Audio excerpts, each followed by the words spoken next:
Guys അപ്പം ഇന്നൊരു day in my life എന്ന് പറയാൻ പറ്റില്ല, ഒരു ഈവനിങ് വരെയുള്ള ഒരു വ്ളോഗാണിത്.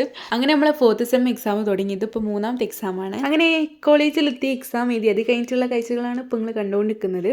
ഞാനും കസിൻസും നമ്മളെല്ലാവരും കൂടിയും പർച്ചേസിന് പോവാണ് ഗൈസ്. നമുക്കൊരു വെഡ്ഡിങ് വരാൻ പോവാണ്. അപ്പോൾ അതിന് വേണ്ടിയിട്ടുള്ള പർച്ചേസിങ് ആണ് ഗൈസ്. അങ്ങനെ പർച്ചേസ് നടത്തുന്നതിന് മുമ്പ് നമ്മൾ ആദ്യം ഫുഡ് കഴിക്കാൻ പോയി. ഫുഡ് എന്ന് പറയുമ്പോൾ നമ്മൾ ഷവർമ കഴിക്കാനാണ് കേട്ടോ പോയത്. അങ്ങനെ നല്ല അടിപൊളി ജ്യൂസി ആയിട്ടുള്ള ഷവർമയാണ് കേട്ടോ. അങ്ങനെ അതൊക്കെ കഴിച്ച് ഇനി നേരെ പർച്ചേസിങ് അത്രേ ഉള്ളൂ.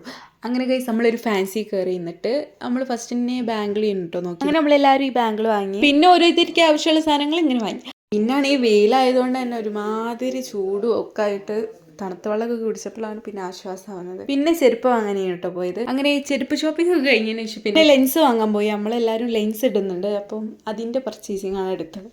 അങ്ങനെ ഈ ഒരു ലെൻസും വാങ്ങി പിന്നെ നമ്മൾ നേരെ വീട്ടിലേക്ക് പോവാണ് ഗൈസ്. അപ്പോൾ ഇത്രേ ഉള്ളൂ, പറയാനായില്ല ഗൈസ്. കാരണം ഞാൻ ബസ് ഇറങ്ങിയതിന് ശേഷം ഇപ്പനെ വിളിച്ചതിന് എന്നെ കൂട്ടാൻ. അങ്ങനെ ഇപ്പം കുറച്ച് സാധനങ്ങളൊക്കെ വാങ്ങേണ്ടി വരും. അങ്ങനെ നമ്മളൊരു ഷോപ്പ് കയറി. പിന്നെ ഞാൻ സ്മൂത്തും മസാലമോരും ഒക്കെ വാങ്ങി കുടിച്ച്. അപ്പോൾ ഇത്രേ ഉള്ളൂ, ബായ്.